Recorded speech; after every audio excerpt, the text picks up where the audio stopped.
राम राम किसान भाइयों, मैं नितिन फिर से हाजिर हूँ आपके अपने चैनल नितिन देओल में। किसान भाइयों, आज हम बात करेंगे गेहूं की बालियां निकलते समय सबसे अच्छा स्प्रे कौन सा है। कौन सा स्प्रे ऐसा है जो ज़्यादा अच्छा रिजल्ट हमारी गेहूं की बालियां निकलते समय बालियों के अंदर देगा, जिससे कि जो हमारी बालियां होंगी वो लंबी आएँ, उनका जो दाना है उसका भराव अच्छी तरीके से हो सके, दाने के अंदर वजन बन सके, दाना चमकदार हो सके और ओवरऑल जो हमारा एवरेज निकल करके आए गेहूं की फसल का, वो भी एक शानदार एवरेज देखने को मिले। तो सब कुछ मैं इस वीडियो में आपको बताने वाला हूं।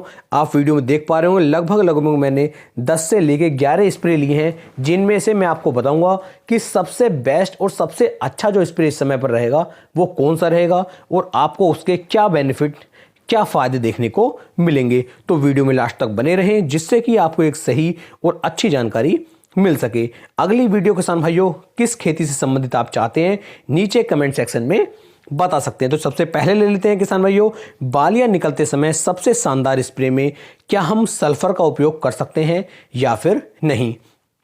तो किसान भाइयों, मैं आपको बताना चाहूँगा, जिस समय पर हमारी जो फसल है गबोट अवस्था में आती है और गबोट अवस्था में आते समय यदि हम सल्फर का उपयोग अपनी गेहूं की फसल के अंदर करते हैं तो हमें ज़्यादा अच्छे परिणाम यहाँ पर देखने को नहीं मिलेंगे, क्योंकि सल्फर का जो मेन और मुख्य कार्य रहता है वो किसान भाइयों गबोट अवस्था से पहले तक रहता है। तो इस समय पर आप सल्फर का उपयोग करके सिर्फ अपने पैसे को ही नुकसान में डालेंगे, पैसे का ही नुकसान करेंगे। तो आप इस समय पर सल्फर का उपयोग बिल्कुल भी ना करें।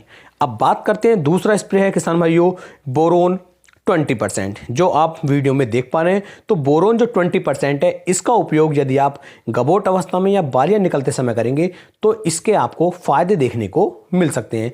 इससे फायदे आपको ये मिलेंगे, एक तो ये बाली का साइज बढ़ाने में, बालियों की लंबाई बढ़ाने में मदद करेगा। दूसरा, जो हमारा दाना काला और लाल पड़ जाता है उसे पड़ने से भी बचाता है। तो आप बोरोन का उपयोग यहाँ पर कर सकते हैं। अब बात करते हैं बायोवीटा की कि क्या हम बायोवीटा का स्प्रे इस समय पर कर सकते हैं या फिर नहीं। इसके साथ साथ पहले मैं आपको बता दूं कि जितने भी स्प्रे के बारे में जानकारी मैं आपको दे रहा हूं, ये भी बताऊंगा कि कौन सा सही है इस समय पर और कौन सा सही नहीं है इस समय पर। साथ ही साथ उसकी कितनी डोज आप ले सकते हैं, ये जानकारी भी किसान भाइयों मैं आपको वीडियो में दूंगा। तो आराम के साथ वीडियो में बने रहें और जानकारी को लेते रहें। तो बात कर रहे थे बायोवीटा के बारे में। तो किसान भाई, बायोवीटा एक ऐसा खाद आप इसे कह सकते हैं, एक ऐसा स्प्रे से आप कह सकते हैं कि इसके बहुत सारे बेनिफिट आपको देखने को मिलते हैं। लेकिन यदि गबोट अवस्था के समय पर आप इसे डालेंगे तो इससे ग्रोथ बढ़नी शुरू हो जाती है। इसका स्प्रे लगेगा तो ये तुरंत हमारी फसल की ग्रोथ बढ़ानी शुरू कर देगा और बालियों का साइज होगा वो किसान भाइयों छोटा रह सकता है। तो इस समय पर आपको बायोवीटा का स्प्रे भी नहीं करना है, क्योंकि यदि हमारी फसल की, हमारे पौधे की हाइट बढ़नी शुरू हो जाएगी तो हाइट की तरफ ताकत लगनी शुरू हो जाएगी और बालियों की तरफ फिर ताकत नहीं लग पाएगी, तो बालियां छोटी रह सकती हैं। अब बात करते हैं सागरिका की कि हम सागरिका का स्प्रे कर सकते हैं। तो सागरिका का स्प्रे भी किसान भाइयों आपको नहीं करना है, क्योंकि जिस तरीके से बायोवीटा कार्य करता है उसी तरीके से किसान भाइयों सागरिका भी कार्य करता है और दोनों लगभग बिल्कुल एक से ही रहते हैं। तो आपको यहाँ पर सागरिका का उपयोग भी नहीं करना है। इनका सबसे सही समय रहता है जब हमारी फसल 25 से 30 दिन के आसपास की होती है, 35 दिन के आसपास की होती है। उस समय पर यदि आप इनका स्प्रे करेंगे तो काफ़ी अच्छे रिजल्ट देखने को मिलते हैं। या फिर हमारी फसल की ग्रोथ ही अच्छे से नहीं हुई, फसल की जो बढ़वार थी वो अच्छे से नहीं हुई, उस कंडीशन में किसान भाइयों आप सागरिका या बायोवीटा का स्प्रे कर सकते हैं। अब बात करेंगे एनपीके 19-19-19 का स्प्रे क्या इस समय पर लाभकारी रहेगा या फिर नहीं रहेगा। तो किसान भाइयों, इस समय पर एनपीके 19-19-19 का स्प्रे भी आपको नहीं करना है, क्योंकि इसके अंदर नाइट्रोजन की मात्रा दी हुई है जिससे फसल की बढ़वार और तेज हो सकती है। तो इसका स्प्रे भी आप नहीं करेंगे। अदरवाइज इसके अंदर जो हमारा फास्फोरस और पोटास है ये काफ़ी ज़्यादा फायदा आपको यहाँ पर दे सकता था, लेकिन 19 होने की वजह से ये आपको फायदा नहीं देगा।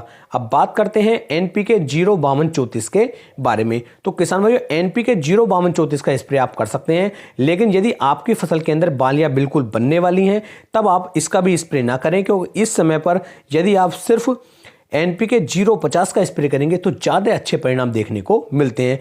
अदरवाइज किसान भाई, मैं आपको बता दूं कि जो हमारा एनपीके 05234 है, फास्फोरस है इसके अंदर और पोटास है। तो फास्फोरस का भी काफ़ी बड़ा महत्व बालियां बनते समय देखा गया है। दाने का भराव करते समय यदि हम फास्फोरस का उपयोग कर लेते हैं तो इसके भी अच्छे रिजल्ट आपको देखने को मिल सकते हैं। यदि आपने अभी तक NPK 05234 का स्प्रे नहीं किया है, तब आप किसान भाइयों यहाँ पर NPK 05234 का उपयोग कर सकते हैं। काफ़ी अच्छे रिजल्ट ये आपको निकाल करके दे सकता है। दाने का भराव अच्छे से होगा और बालियों की लंबाई और साइज भी अच्छे से बढ़ जाएगा। अब बात करते हैं NPK 0050 के बारे में। तो NPK 0050 जो है ये किसान भाइयों ऐसा खाद है, एक ऐसा स्प्रे है कि इसके अंदर सल्फेट और पोटास की 50% मात्रा दी गई है। इसका उपयोग तो आप कर ही सकते हैं, क्योंकि पोटास इस समय पर दाना भराव करते समय, बालियों की लंबाई बनते समय इन्हें बहुत ज़्यादा बेनिफिट देता है। इससे बालियों की साइज भी बढ़ता है, दाने का साइज भी बढ़ता है और दाना हमारा काफ़ी ज़्यादा वजनदार भी निकल करके चलता है। तो आप इसका स्प्रे भी कर सकते हैं। बात करते हैं किसान भाई जो हमारे क्वांटिस बचता है या सुपर पोषक बचता है, तो इनका स्प्रे भी आपको नहीं करना है। यानी कहने का मतलब यह है किसी भी ऐसे स्प्रे का उपयोग आपको नहीं करना है जो किसान भाइयों ग्रोथ बढ़ाता हो, क्योंकि इस समय पर ग्रोथ बढ़ने से सिर्फ हमें नुकसान देखने को मिलेगा, कोई भी बेनिफिट देखने को नहीं मिलेगा। तो इस चीज़ का आपको सभी को अच्छी तरीके से ध्यान देना है। तो यहाँ पर यदि आप NPK 05234 का स्प्रे करना चाहते हैं तो 1 किलो 200 ग्राम आप इसकी मात्रा ले लीजिए और 120 लीटर पानी के अंदर मिला करके आप इसका स्प्रे करेंगे तो काफ़ी शानदार रिजल्ट आपको निकाल करके देगा। और यदि आप NPK 0050 का स्प्रे करना चाहते हैं तो इसकी मात्रा भी 1 किलो 200 ग्राम आप ले सकते हैं और इसका स्प्रे भी आप कर सकते हैं। साथ में आप चाहें तो बोरोन का उपयोग कर लीजिए, क्योंकि बोरोन बहुत शानदार तरीके से कार्य करता है और बोरोन की मात्रा 100 से लेके 150 ग्राम प्रति एकड़ तक आप ले सकते हैं।